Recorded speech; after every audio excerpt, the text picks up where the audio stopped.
Bí gbogbo ẹ̀yin tí ẹ gbọ́ mi tí ẹ sì wò mí, orúkọ tèmi ni Ṣọlá Ọbálẹ̀yẹ, Provost ti St. Paul's Cathedral, Òkè Ìgbórè, Abẹ́òkúta ní abẹ́ Anglican Diocese ti Ẹ̀gbá West.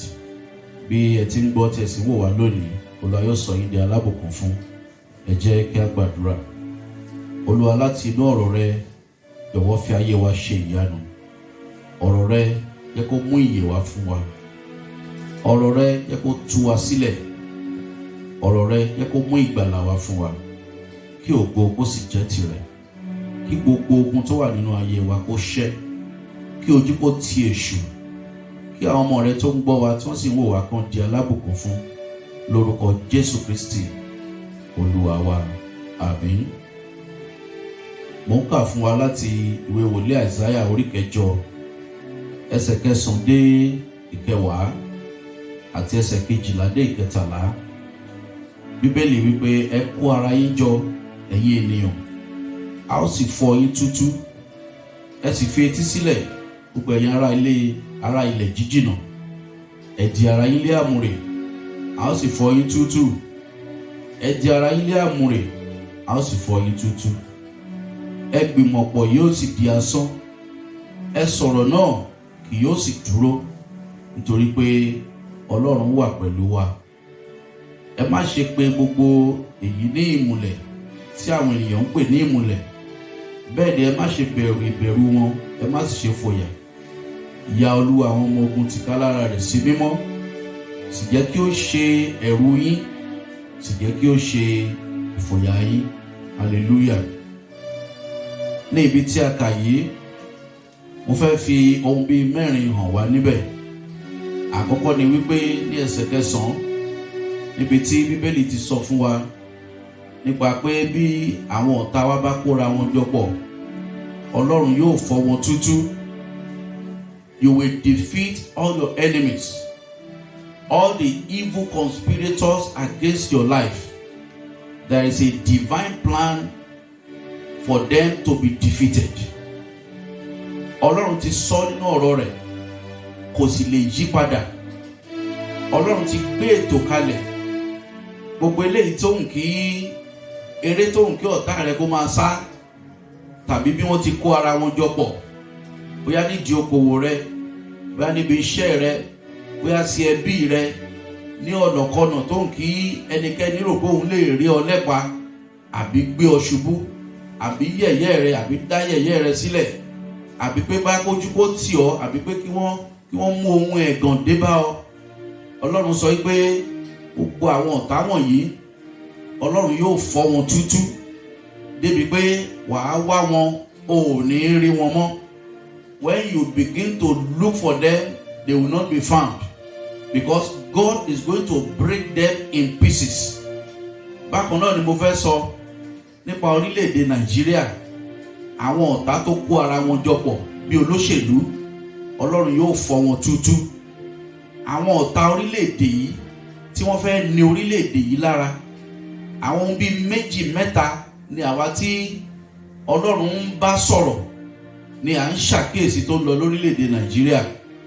Àkọ́kọ́ ni pé tí ẹnikẹ́ni bá rò pé òun ní ọkàn, tàbí wọ́n ń ṣe akitiyan láti sọ orílẹ̀-èdè yìí di ibi tí a ti máa ṣe ẹ̀sìn kan péré, tàbí láti gba ẹ̀sìn ìgbàgbọ́ lọ́wọ́ àwọn ọmọ Ọlọ́run tó ń ṣe ẹ̀sìn Kìrìsìtẹ́nì, ohun tí ó ń kí ẹnikẹ́ni tàbí agbára kágbára tí wọ́n ní ní ọkàn láti ṣe jàǹbá fún àwọn ọmọ Ọlọ́run tó ń pe orúkọ Jésù ní ọkàn mímọ́ àti ní òdodo, irú ìpinnu bẹ́ẹ̀ tàbí ète bẹ́ẹ̀, Ọlọ́run yóò fọ́ túútúú.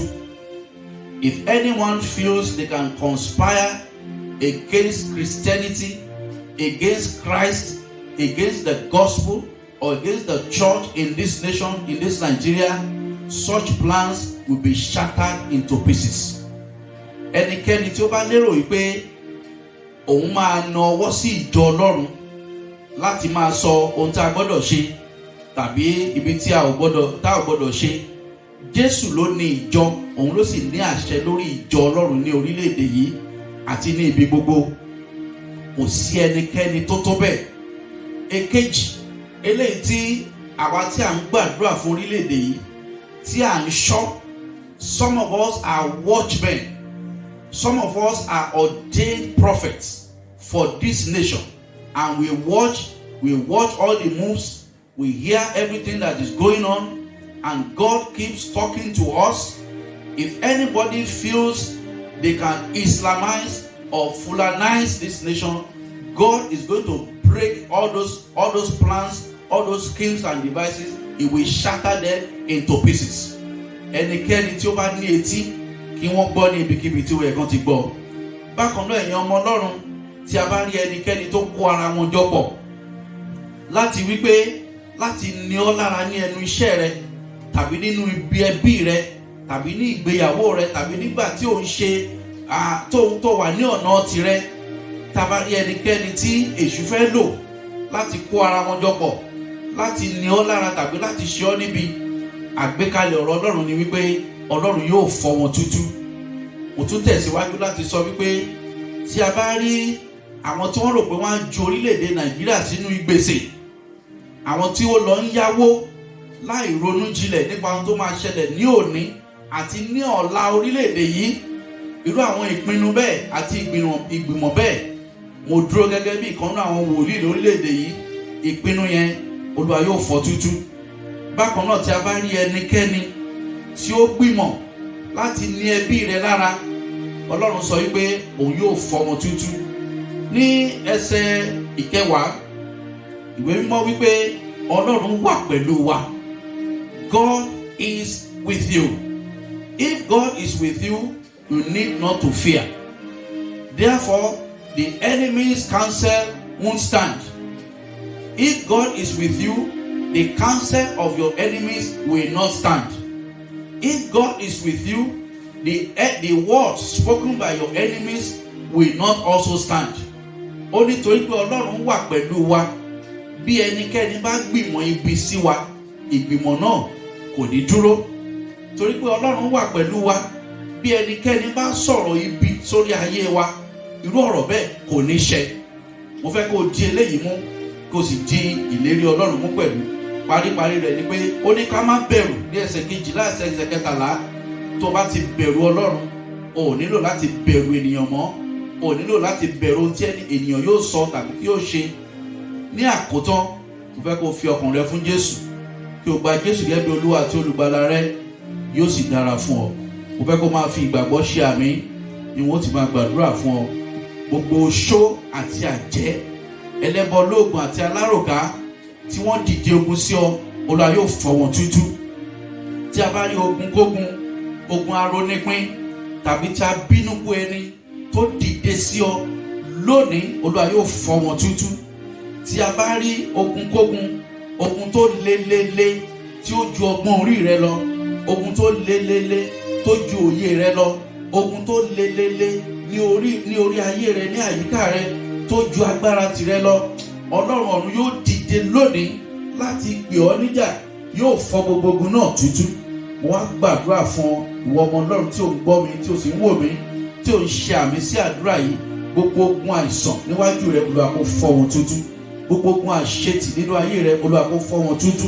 Gbogbo ogun àmúbọ́ nínú ayé rẹ, Olúwa kó fọ́ wọn tútú. Gbogbo ogun àìlákójọ nínú ayé rẹ, Olúwa kó fọ́ wọn tútú. Gbogbo ogun àìdá nǹkankan, àwọn kan wà tí ẹ̀mí Ọlọ́run sọ fún pé wọn ò dá nǹkankan. You have become nothing. All your aspirations and ambitions, yet you have become nothing. Mo gbàdúrà fún ogun yìí, Olúwa kó fọ́ tútú.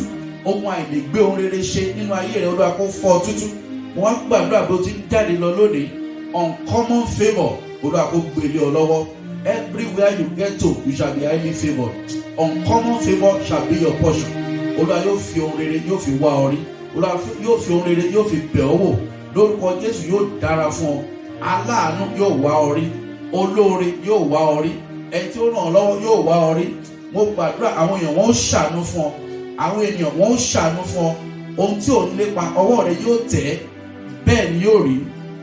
Lórúkọ Jésù Kristi Olúwa wa. Àmín. Mo rọ̀ wá kí a tún darapọ̀ pẹ̀lú wa ní ọ̀la ní agbára Ọlọ́run lórí ètò yìí. Ohùn Ọlọ́run láti òkè wá, voice from above. Bí a ti ń ṣe bẹ́ẹ̀, Ọlọ́run yóò bùkún fún yín.